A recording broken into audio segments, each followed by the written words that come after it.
Olá, tudo bem? Estamos continuando com o nosso curso de processo penal pela PCI Concursos e na aula de hoje nós vamos tratar aqui das medidas cautelares e das prisões processuais, um tema muito relevante, muito importante, muito recorrente em provas de concurso e nós vamos então estabelecer um estudo dessa temática a partir de agora. Então vamos lá, nós já vamos iniciar partindo de uma premissa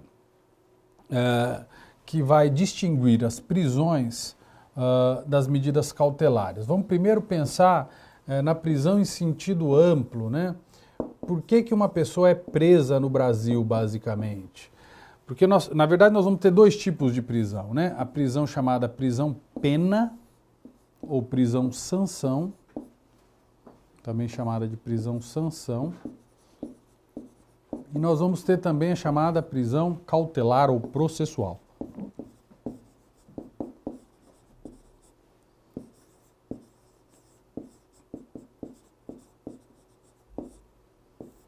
Prisão pena ou prisão sanção e prisão processual ou cautelar. Basicamente, a prisão pena ou prisão sanção, essa é produto da própria aplicação do direito penal ao final do processo.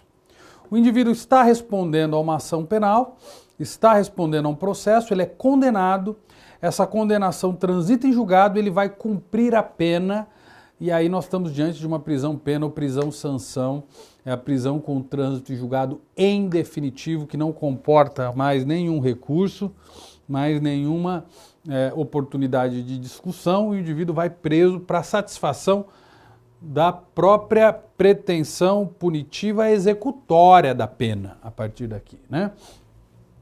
Agora, ao lado da prisão pena, e essa que nós vamos analisar agora, nós temos a chamada prisão cautelar ou processual.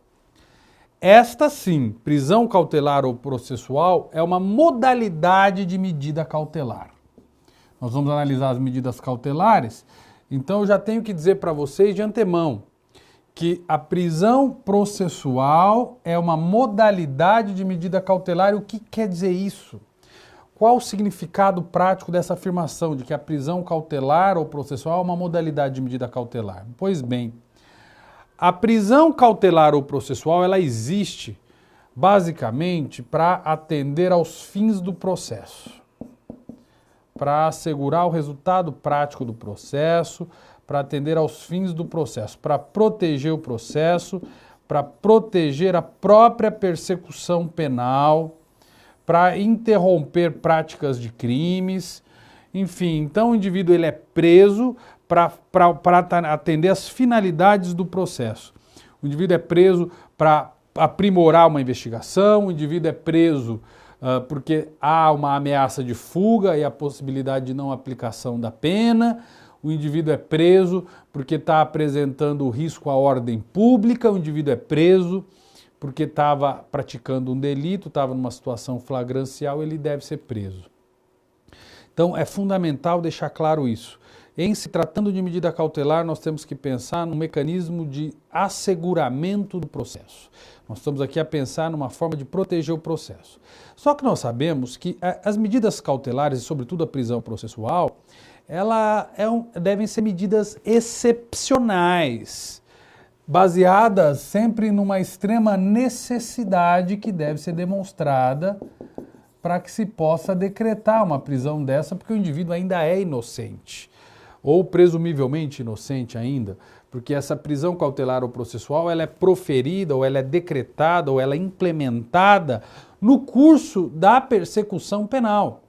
Então, é diferente da prisão pena ou prisão sanção. Prisão pena ou prisão sanção, nós temos que concluir toda a persecução penal, atribuir uma pena, individualizar uma pena, o indivíduo vai cumprir essa pena, aí sim é prisão pena ou prisão sanção.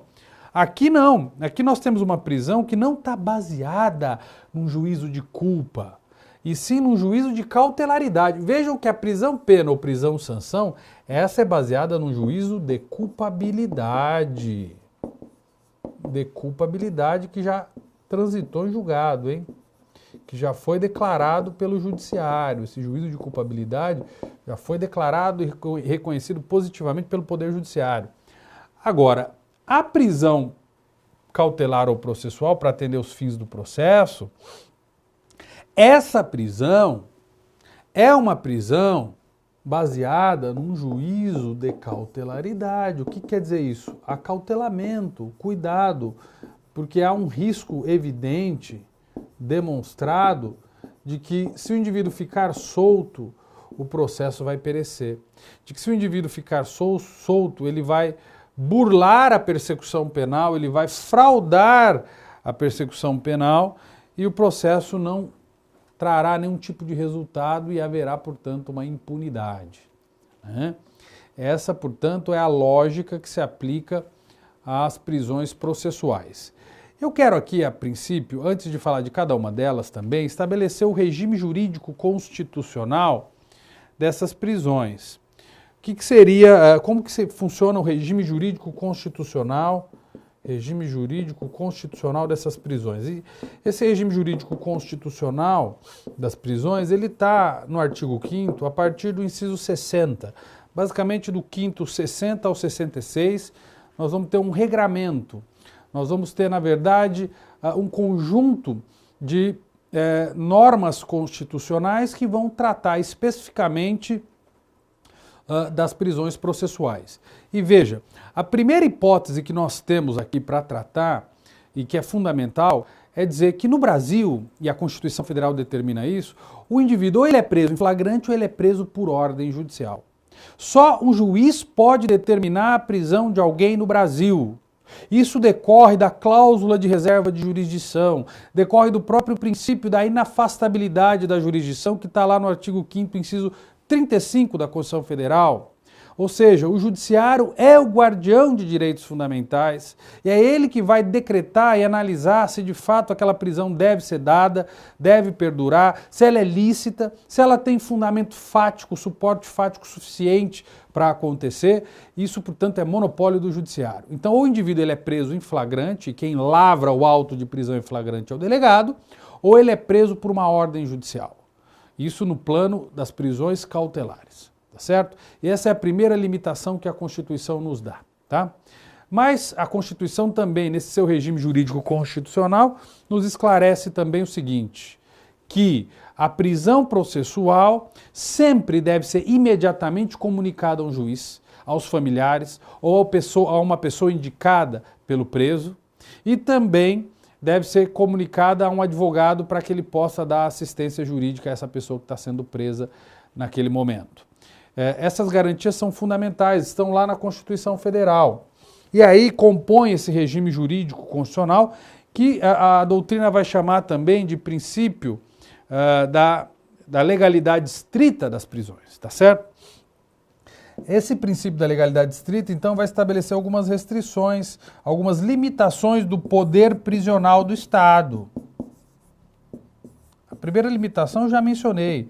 A prisão tem que ser feita dentro do plano da legalidade, com uma ordem judicial ou numa situação de flagrante delito, efetivamente. Aí quem lavra o auto de prisão em flagrante é o delegado, tá certo? Bem, o que eu tenho a dizer ainda com relação ao regime jurídico constitucional desse poder prisional?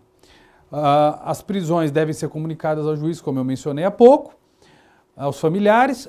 Os familiares têm o direito de saber onde essa pessoa está presa, têm o direito de saber quem foi o responsável pela prisão, por meio da emissão da chamada nota de culpa.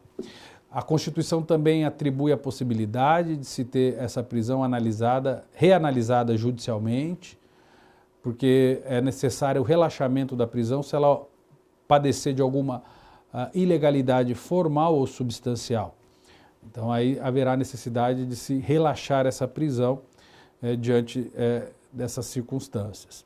Há também uma imposição prevista na Constituição Federal, que é o direito que o indivíduo preso tem de permanecer calado e de ser informado dos seus direitos, além da identificação da pessoa que o prendeu, ele tem esse direito, então, de ser informado de quem o prendeu, por que motivo ele está preso, e daí a exigência de emissão da chamada nota de culpa no flagrante, tá certo? Muito bem.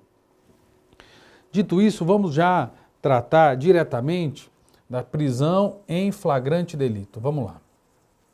Bom, a palavra flagrante vem de flagrância, que é criptação do fogo, algo que está candente, que está acontecendo, que está queimando.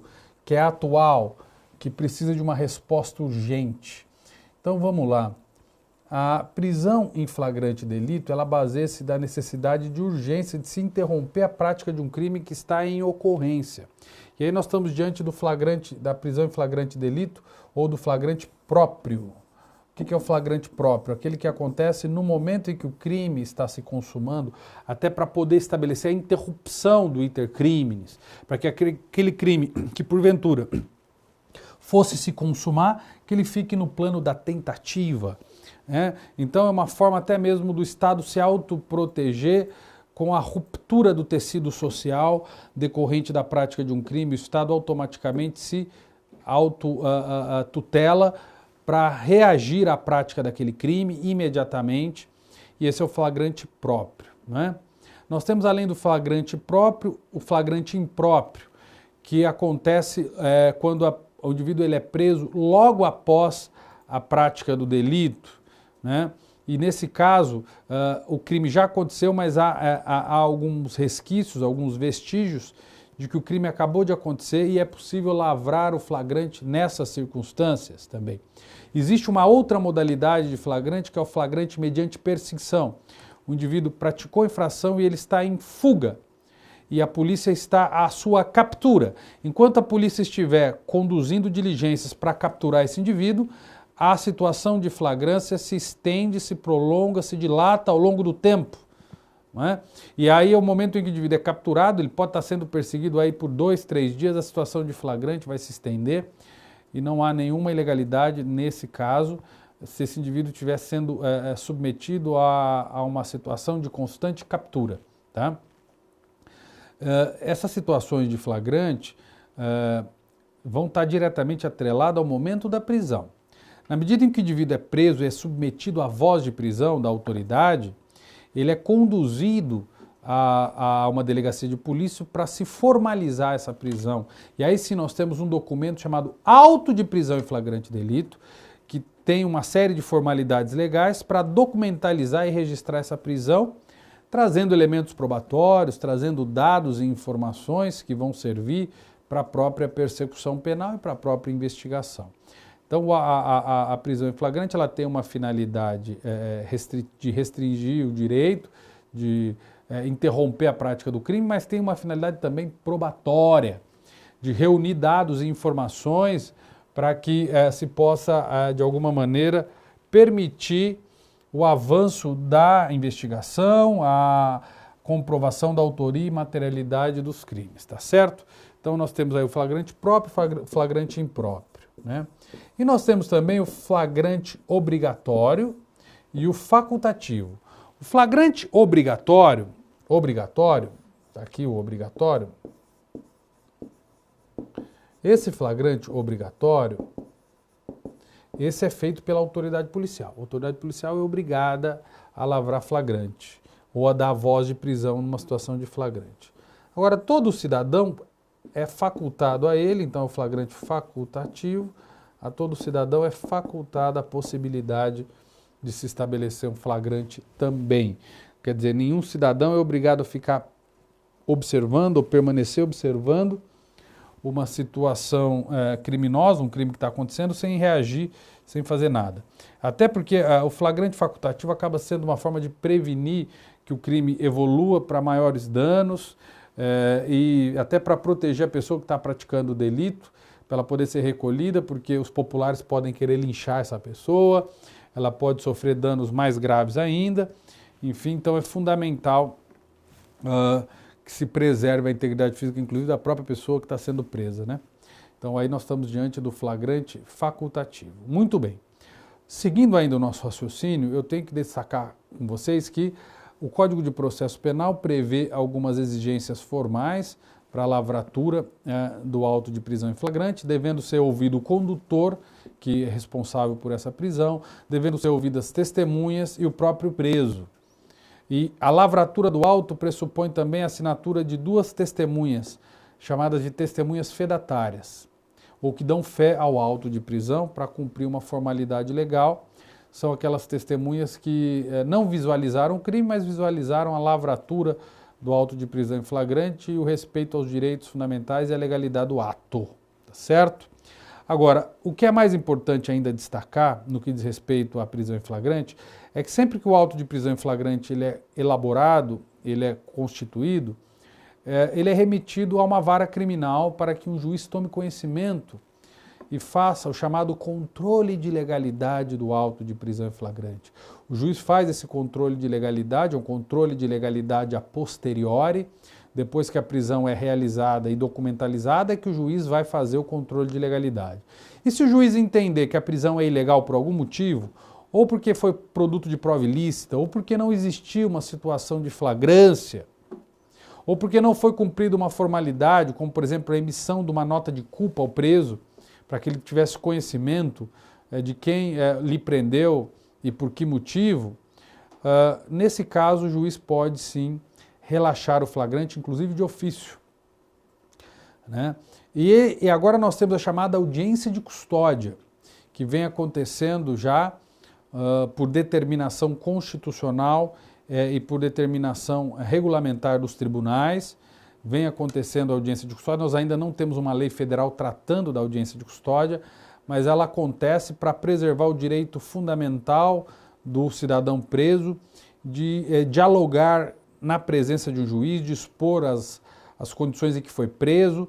Então a audiência de custódia serve para estabelecer elementos de cognição, no sentido de instruir a legalidade ou ilegalidade da lavratura da prisão em flagrante delito. Tá? Então, importante, hoje nós temos essa audiência de custódia, o advogado participa dela, pode fazer perguntas à pessoa que está sendo conduzida para se aferir a legalidade dessa prisão.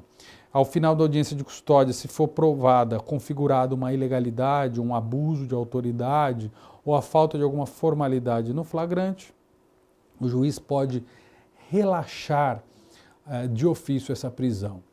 Agora, se o juiz entender que a prisão em flagrante delito está em conformidade com a lei e que ainda existe necessidade para mantê-lo preso por algum dos fundamentos do artigo 312 do Código de Processo Penal, que são os fundamentos para a decretação da prisão preventiva, o juiz pode converter o flagrante em prisão preventiva.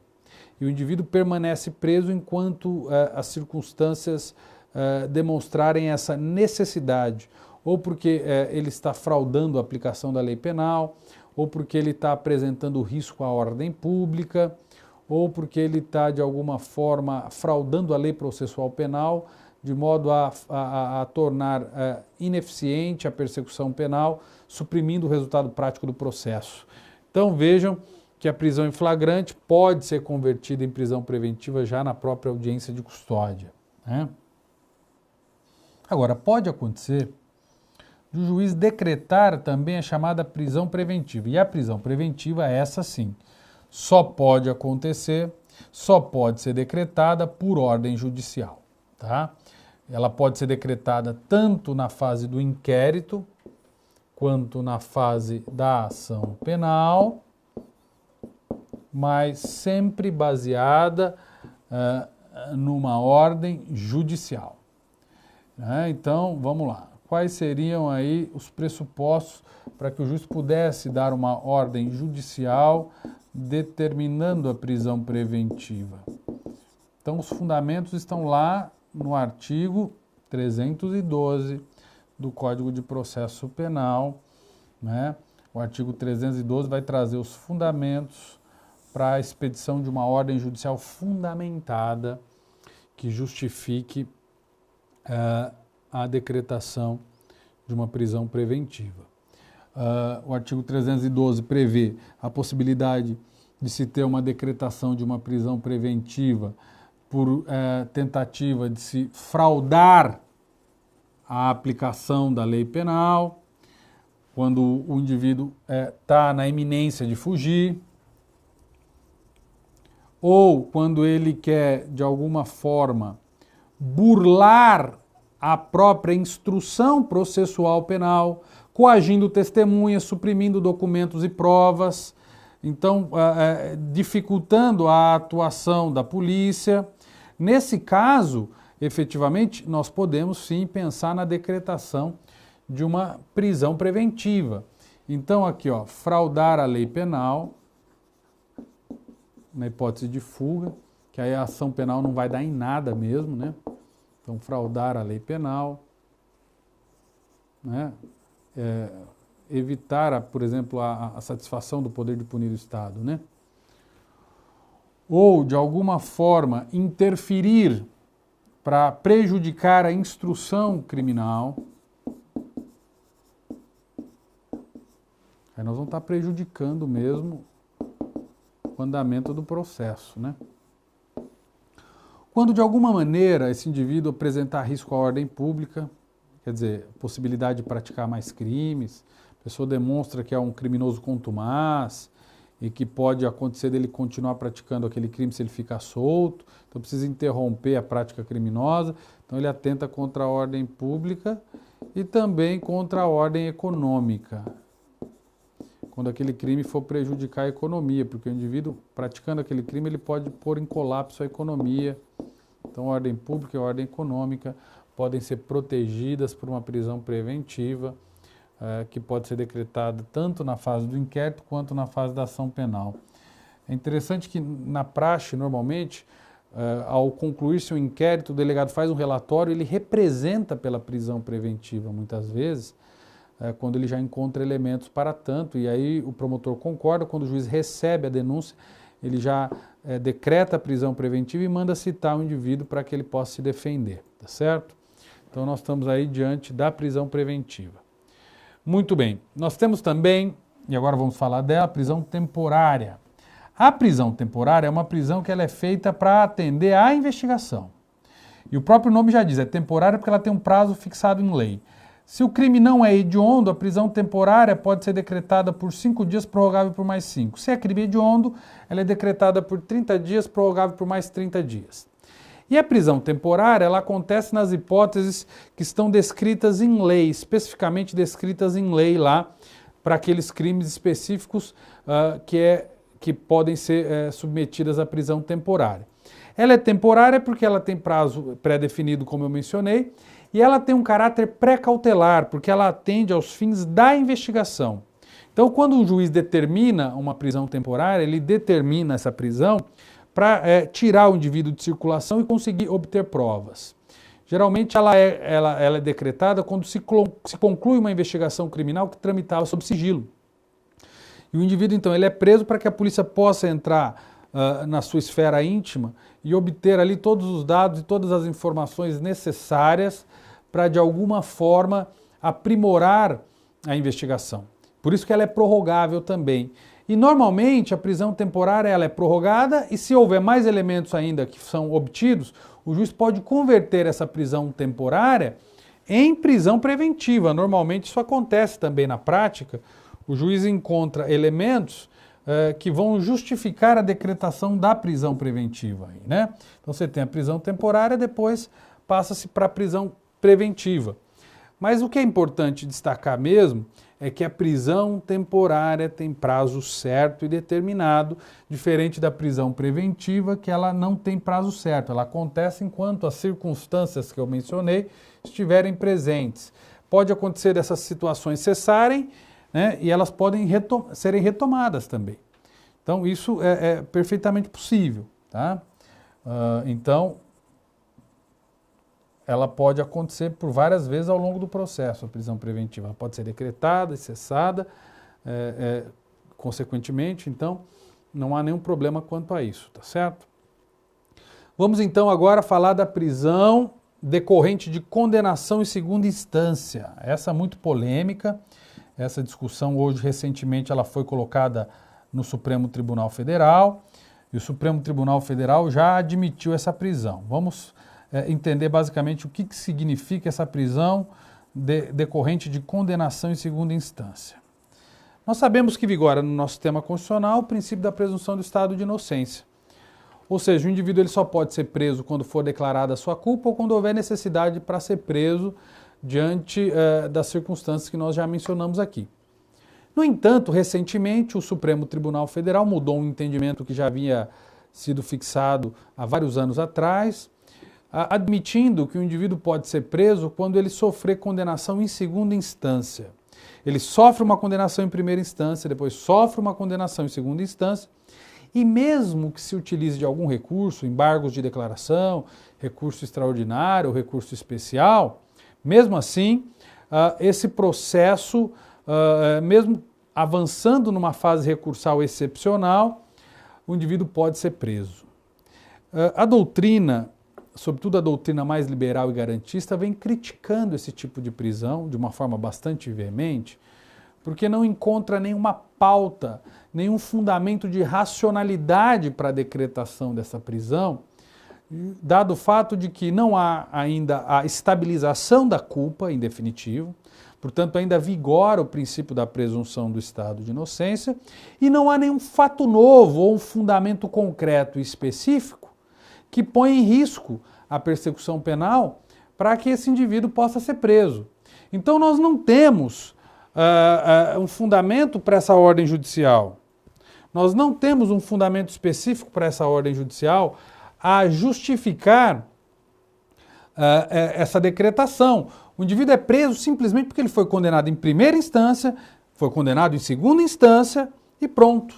Cessou a possibilidade de ele ficar em liberdade. Mas ele ainda recorreu. Pode acontecer de no tribunal haver a anulação dessas condenações, e em havendo a anulação dessas condenações, esse indivíduo ficou preso ilegalmente.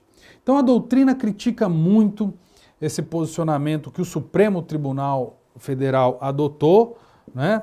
Essa prisão ela tem fundamento exclusivo e eminentemente jurisprudencial, está na jurisprudência do Supremo Tribunal Federal, porém, não há previsão legal e nem previsão constitucional. A doutrina garantista, inclusive, questiona e critica esse posicionamento do Supremo Tribunal Federal, porque afirma que o Supremo Tribunal Federal se utilizou de um excesso de ativismo judicial por se tratar de uma decisão política, para se tentar estabelecer uma percepção de que está havendo maior nível de punição por parte da sociedade diante dos casos que estão acontecendo. Então o Supremo Tribunal Federal adotou recentemente esse posicionamento. Esse posicionamento ainda está pendente de uma possibilidade de ser modificado, porque alguns ministros ainda divergem. Esse posicionamento ele é muito polêmico e ainda não é um posicionamento majoritário e pacífico dentro do Supremo Tribunal Federal. É um posicionamento muito apertado e há a possibilidade dele ser modificado. Então você que está estudando para provas e concursos, acompanhe os posicionamentos do Supremo no que diz respeito a esse tema, leiam os informativos, acompanhe e façam uma leitura sistemática, porque na realidade isso pode mudar. Há uma tendência desse posicionamento ainda mudar. Esse posicionamento veio realmente por força até política da Operação Lava Jato, que nós estamos verificando no Brasil, essa necessidade de saciar o anseio de punição que é próprio da sociedade, porque, pela lógica, viola o texto expresso da Constituição, que só admite que alguém vá preso após trânsito em julgado em definitivo, ou então numa situação de cautelaridade. Essa prisão não se pauta nem por um juízo de cautelaridade e não se pauta também por uma condenação, uma declaração estabilizada da culpa com trânsito em julgado em definitivo. Mas uma dica que eu coloco para vocês que estão estudando para concurso: leiam os informativos do Supremo Tribunal Federal para que se possam manter atualizados com a jurisprudência que vai sendo elaborada no Supremo. Isso é muito importante, ajuda muito para você que está realizando prova de concurso público, é uma fonte de estudo importante. Basicamente, nesse tema específico, fica a dica: continuem lendo, continuem se atualizando, porque esse tema pode ser modificado e isso pode cair na sua prova também, não é? Eu agradeço a oportunidade, vamos continuar no nosso curso de processo penal, nas aulas que se seguirão aqui no PCI Concurso. Muito obrigado, boa sorte, bons estudos a todos.